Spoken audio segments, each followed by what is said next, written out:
and kind of roll over the ocean, roll over the sea? No! Oh, it's okay. Let's watch the video and after that, let's do it together. Right. Okay.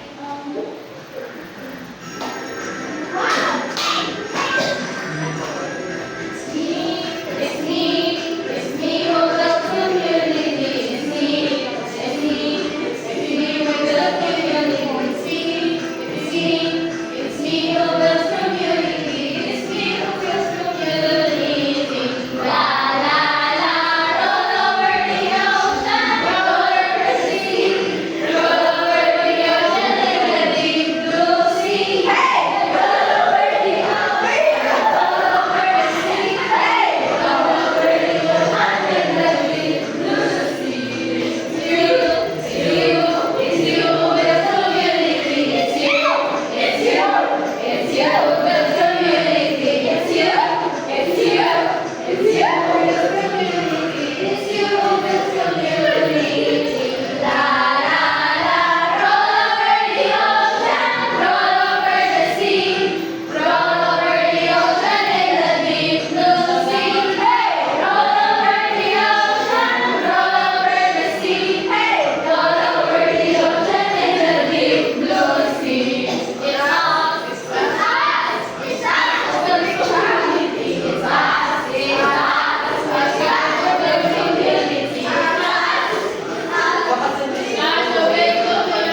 It's us with community. La la la, roll over the ocean, roll over the sea, roll over the ocean in the deep blue sea. Hey, roll over the ocean, roll over the sea. Hey, roll over the ocean in the deep blue sea. It's me, it's you, it's us with community. It's me, it's you, it's us with community. It's me, it's you, it's us with community. It's us with community. La la la, roll over the ocean, roll over the sea, roll over the ocean in the deep blue sea. Hey, roll over the ocean, roll over the sea. Hey, roll over the ocean in the deep blue sea. Enjoy our Energizer class? Yes! Before you sit down, please pick up all the pieces of paper or any trash that you can see around. You can now make your seal. May I know who is absent in our classroom today? Very good. I'm so glad because all of you are present today.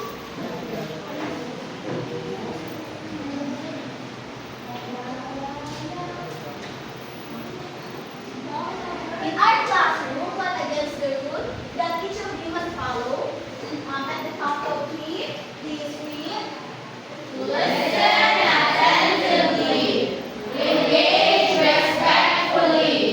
Avoid talking with your seatmate unnecessarily. Raise hand before speaking. Nurture a positive attitude. Did you understand our classroom rules? Yes. Okay, I'm expecting you to follow it. Now, let's go back to our previous lesson yesterday. We will discuss about the elements of the story, which is the character and the settings. When we say character, what does it mean again? Yes, please. Characters refers to the people, animals, and other creatures in the story. Okay, very good. The character is the person, the animals, and the things in the story. What about the setting? Okay, Rachel. Setting is the time and place where the story happens. Okay, very good. It is the time and place in the events happen. Now, that's your understanding from our previous lesson yesterday. We will have a short story. It's about the two friends who solve a little mystery. And as we read the story, please listen attentively and pay attention to the character and the setting of the story. Is it clear? Yes! Okay. In this story, I will be the narrator. And may I ask someone from the class who wants to read the dialogue of Ella and Sam using the Divine and Nico, stand up.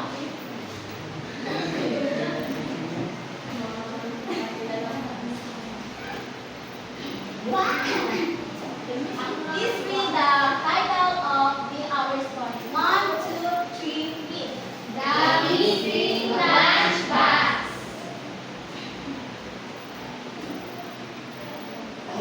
Divine. One sun morning, Ella realized her lunchbag was missing. Oh no! My lunchbox is gone! Her friends saw her looking worried. Don't worry, Anna. I'll help you find it. They searched high and low in the classroom, under desks, behind chairs, but there was no sign of lunchbox. Next, they went to the playground. They checked the swings, the sandbags, even near the monkey bars. Then some spotted something shiny under the slide. Look, Ella. Ella rushed over, and there it was, her missing lunchbox. Wow! Thank you so much, Mom! You're the best! The two friends laughed and sat down in the lunch happy and thank you, Divine and Nico. Did you enjoy our short story class? Yes. Okay. Now, may I ask you something based on your story? What again the title of our story? The Missing Lunchbox. The Missing Lunchbox. And who are the main characters in the story? Yes.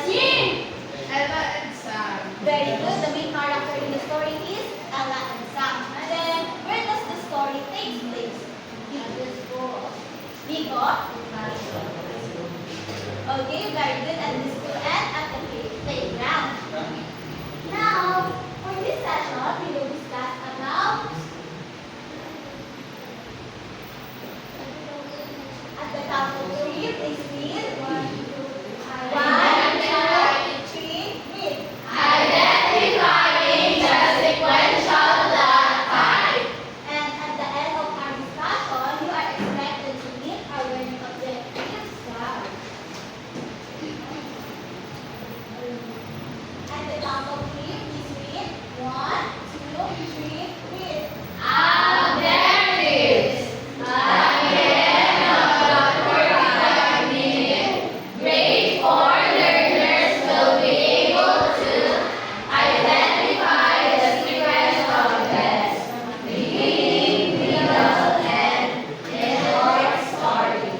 Compose a short story with a clear sequential plan, beginning, middle, end, based on your personal experience using simple vocab and complex sentences. Then express appreciation for the importance of organizing ideas in sequence by sharing how the ordering well developed and understand the lesson. Now, let's warm up with what's my order up today. I need 6 students to come to the front. What you're going to do is you're going to arrange these pictures in correct order to tell a story. Is that clear? Yes, teacher. Okay. Then you will face the class and describe each picture using one simple, compound, complex sentence. Is that clear? Okay, all right. Anyone? Any volunteer? I need 6 students.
picture shows that the girl is happy because she is sitting under a shady tree. Oh, teacher, for the second picture, as you can see, the girl is sad because the tree is gone.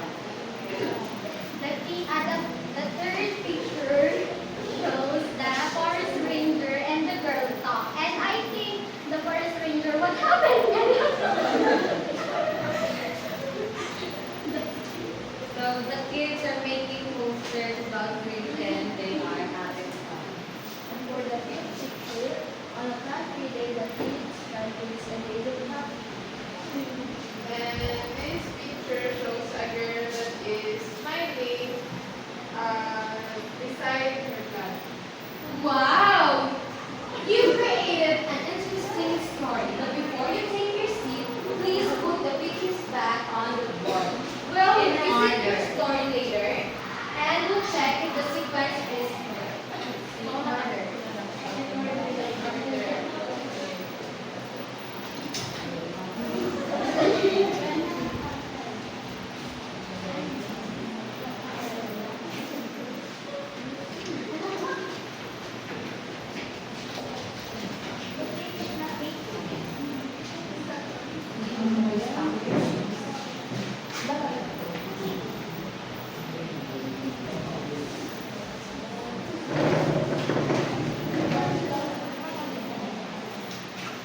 Thank you.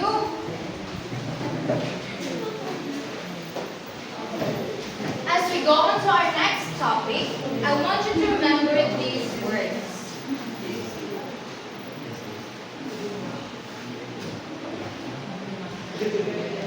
Let's read them together. Everyone, in count of three. 3, 2, 1, go. Curious! Eager to learn or know more about something. Stop. The motto of our Barbalia is left in the ground after the rest has been cut down. Sawdust. 90 pieces of wood make when a tree or wood is cut. Wow. Thank you. Now, let me ask you a question. Listen, guys, listen.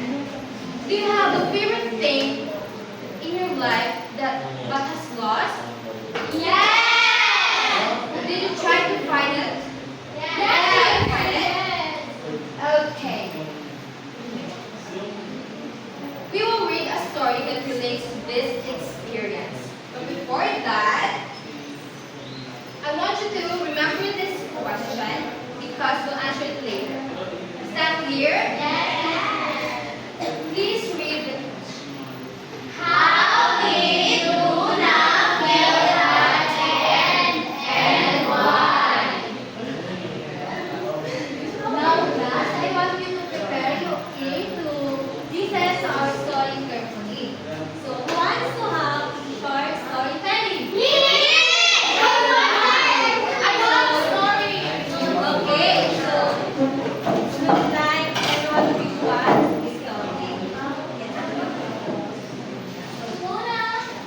Now, the title of our story is Luna and the Lost Tree. So, Luna was a curious 9-year-old girl who loved visiting the big park near the school. Teacher, I'm sorry, but my classmate didn't see your story. Okay. So one sunny morning, she noticed something strange. Her favorite fish, the old man near the playground, was gone. Whoa!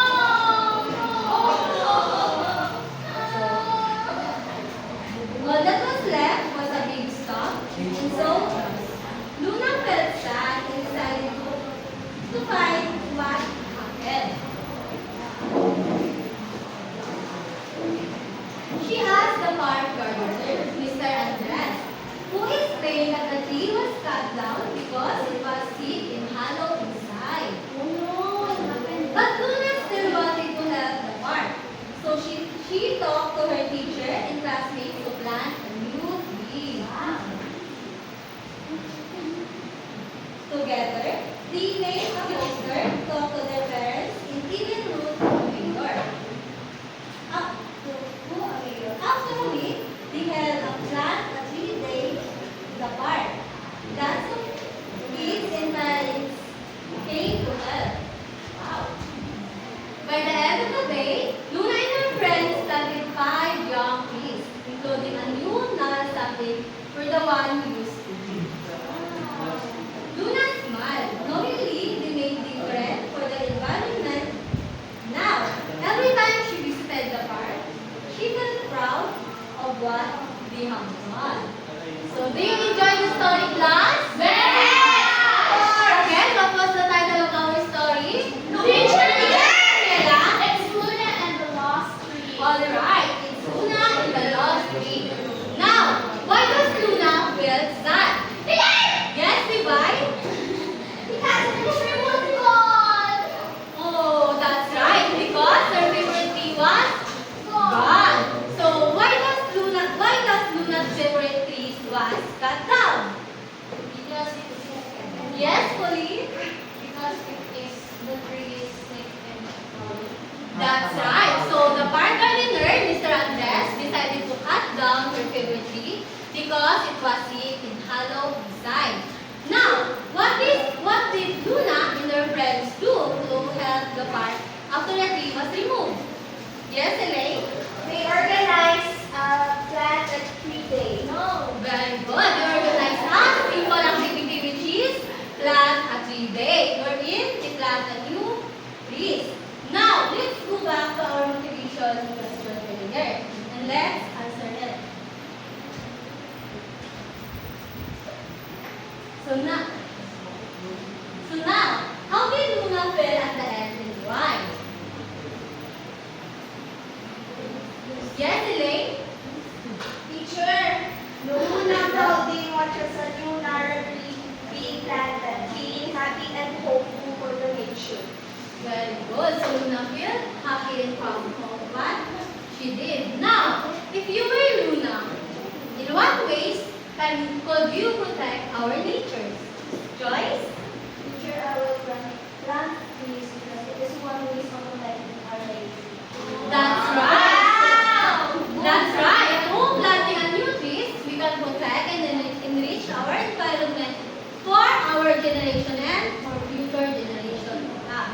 So based on our story, did you guys get the correct arrangement of the picture? Of course!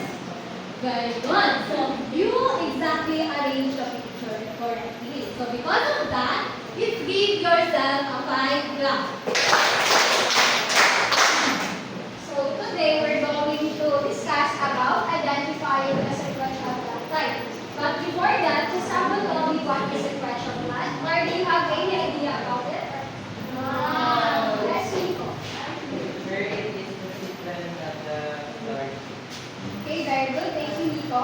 Now, Daniela, can you please read the definition of sequential plot? Sequential plot is the way a story is told by showing events in the order they happen from the beginning to the middle and then to the end. So, thank you, Daniela. So, when we say that this is an event in a story, so sequential, it means happen in order. So, when you put the two words together, it means that the story events are told step by step following the correct sequence. So, and also, sequential plot are composed of 3 parts, which is the beginning, middle, and end. So, try to look at this sequence of number from 1, 2, and 3. So, which number stand for beginning, middle, and end? 1. Yes, dear? Teacher number 1 Okay, thank you, team. Now, to understand the main parts of sequential events, here are the following parts. So, everyone, can you please read? Beginning is where the story starts. We meet the characters, the people or animals in the story. We find out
story wherein the main character are now experiencing the conflict of the story. This is what we call the rising action or the climax of the story. So for example, again, from the story of Luna and the Lost Tree, the beginning part here is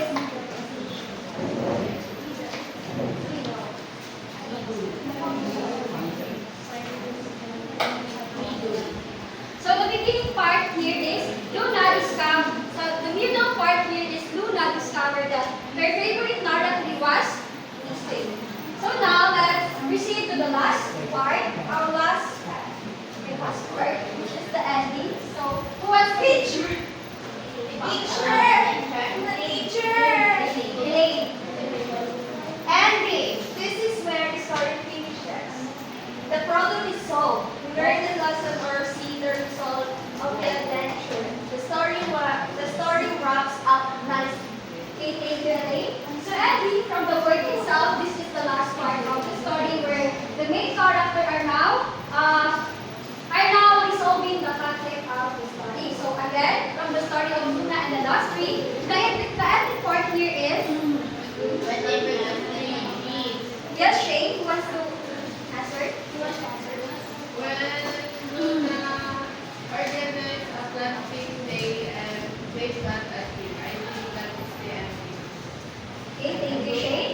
Now, to better understand the main structures of sequential events, here are always remember the B and E. So B stand for Beginning. M stand for and E stand for okay, thank you. Alright, now to next activity. Who can tell me or who among you already heard the story of the legend of Maria Makiling? Oh no! No. Anyone else? Yes?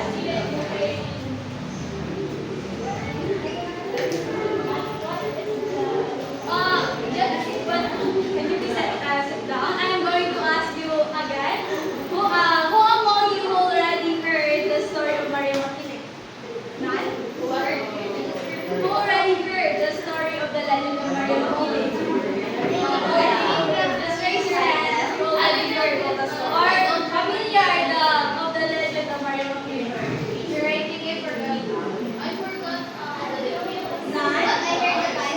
Okay, so for those who already heard the story of Maria Makiling, who can tell me who Maria Makiling is? Rachel? Iron Yes, Maria Makiling is the fairy in the Mount of Makiling in the Philippines. Now, who can describe Maria Makiling? Beautiful. She is beautiful, very heartless, and mischievous. Yes, right. Maria Makiling is beautiful, like you guys. Yes, teachers. So now, I want you to prepare yourselves because we're going to have an activity. This is by group. So, this will be your groupmates. Can you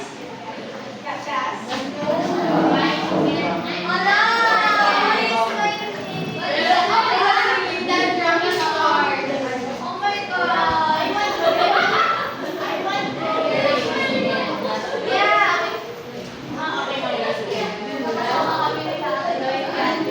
So, for your group activity, this will be your group mates. So, we have here the chat group, or we can call them the Echo Squad, and the drawing group, or you can call them the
will destroy the forest.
Alright, time is up. Are you now ready? Okay. We are so ready. Clap your hands if you are ready. Okay, group one. Yeah. Oh my gosh. Group two, are you done? Yes. How about the group three? Yes. Okay. Alright, let's give a hand for the egg squad. Let's go.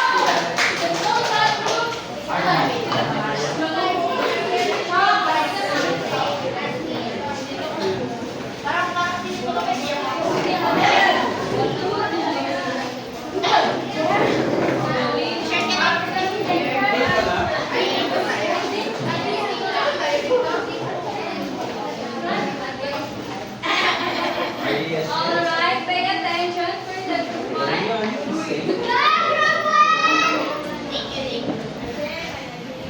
You can start now. Good morning, everyone. We are the group one, and we are the chant group. Yeah. 1, 2, 3, go. Teacher, Take two. take two. Okay, that's it. 1, 2, 3, go.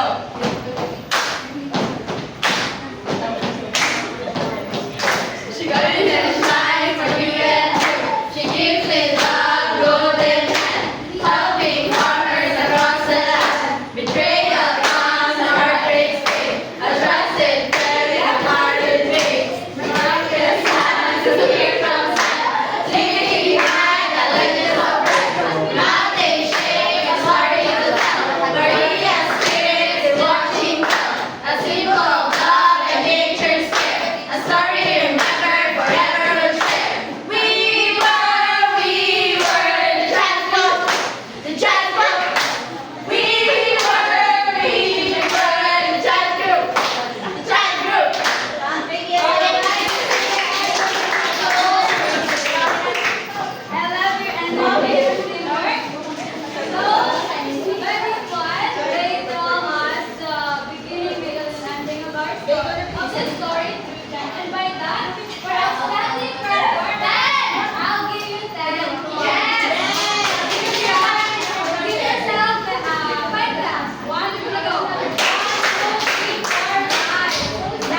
the forest and help the people live in it. She often shows her generosity that magically go to those in need. The Garden of the Mountain, a peaceful village at the foot of Mount Makiling. Maria walks gracefully, blessing the land. Stop.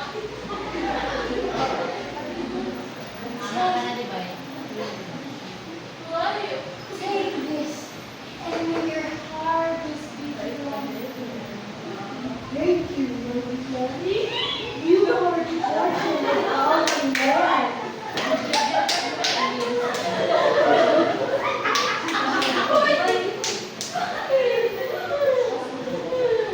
As long as you respect nature, I will always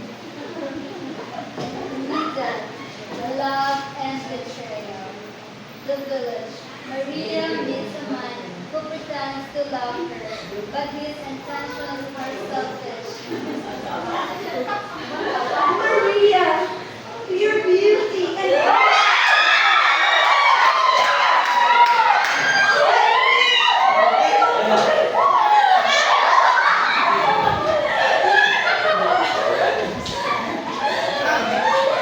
If your heart is true, then love.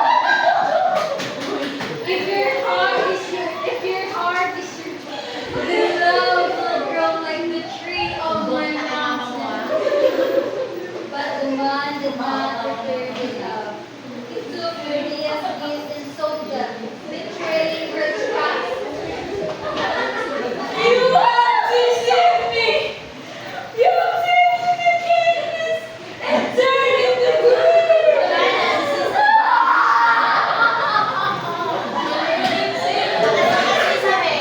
And disappearance and legacy.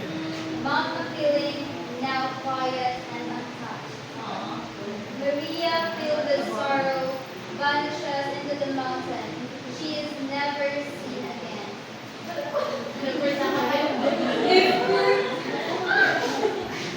If greed rules man's heart, then I shall remain hidden forever.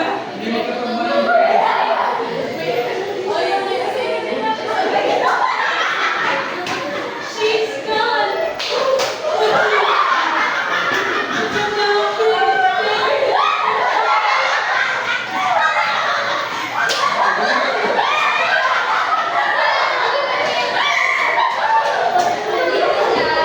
People say Maria Makiling watches over the land, helping those who honor kindness and nature.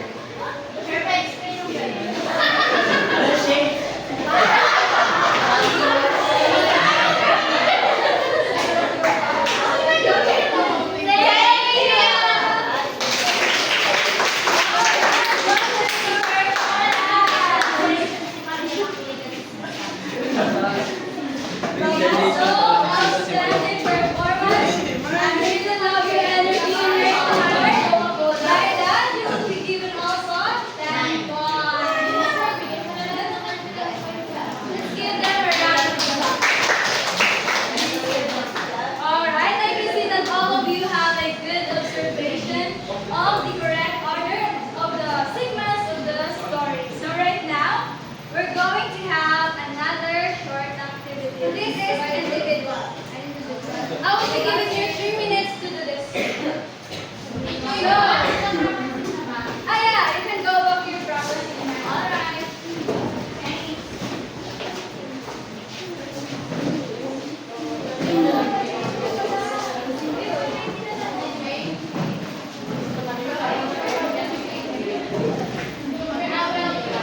Alright, who can read the instructions? Teacher!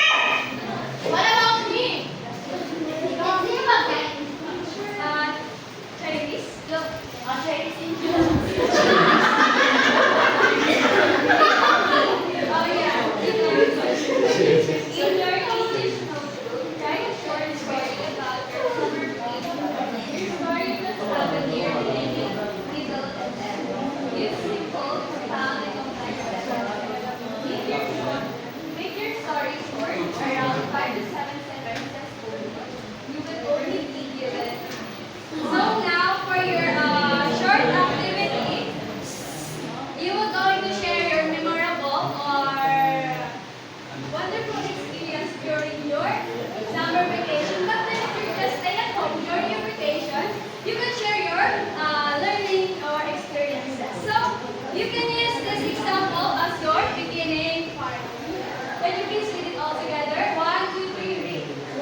Are you done?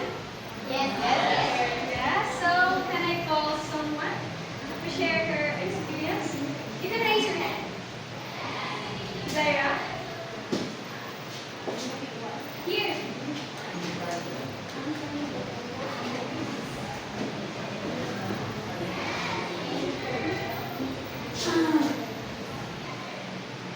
One morning, I woke up to a surprising event that changed my whole summer day. It was a sunny day and my family decided to turn our backyard into a mini camping site. Wow!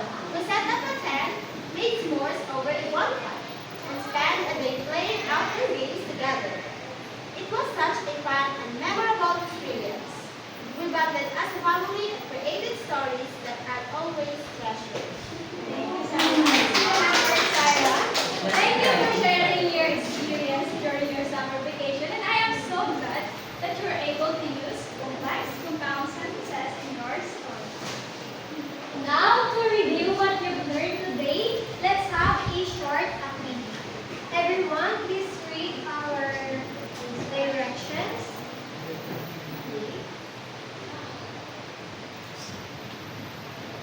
Directions read.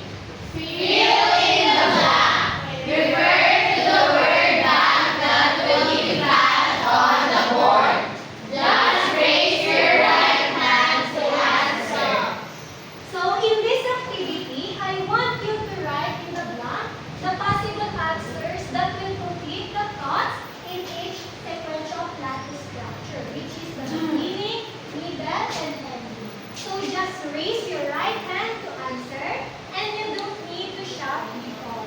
Understood? Yes. Okay, for the first number who wants to answer, I forgot to show the Great.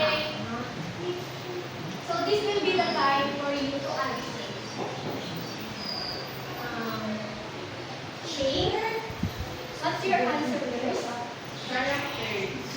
Okay, that's right. Please write between that. So for the second number, Ira, what's your answer? That's right. Please write here.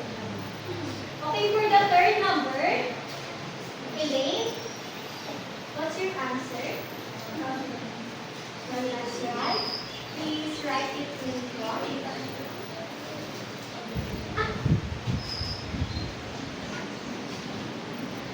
Pauline, for the fourth number, it's Ramba. Well, that's right. Please write it. Say please. Number 5, pictures all. That's right. And for the number 6, the last number,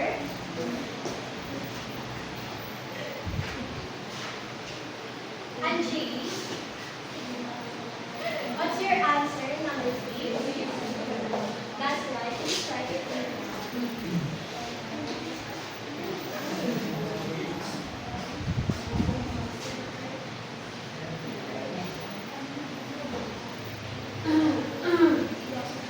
Now, everyone, please read.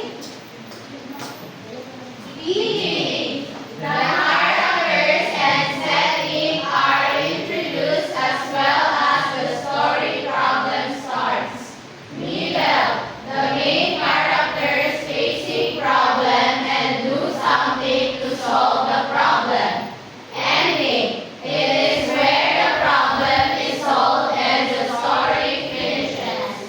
Thank you everyone for participating in our activity. I'm glad that you are able to find the appropriate word that complete the meaning of each sequential class structure, which is the beginning, middle, and ending. So,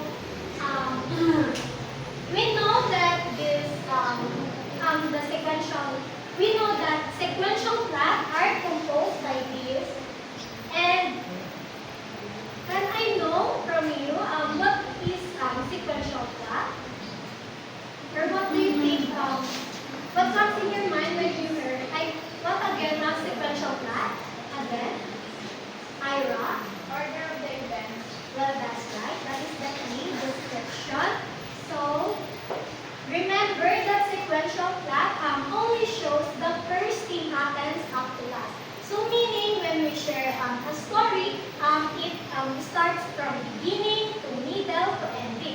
just not jumping from beginning, jumping to end. Understood? Yes. So now, observing the meaning of sequential plot, what do you think is the importance of it? Or what do you think is the importance of sharing the story in time order? Okay. None? Okay, it's okay. So, remember that the importance of sequential plot, it's really a must that we must learn how to share a story in time order so that we could have a clarity in communication when we share the story in other people. Understood? Yes. Okay, now let's see how well you understood our lesson. Let's have a short activity. Short quiz. Let's get one and pass. So I will be giving you 6 minutes to answer. Just thumbs up if you're done, and if not, thumbs down. Okay? So that I don't know if you're done.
Are you done?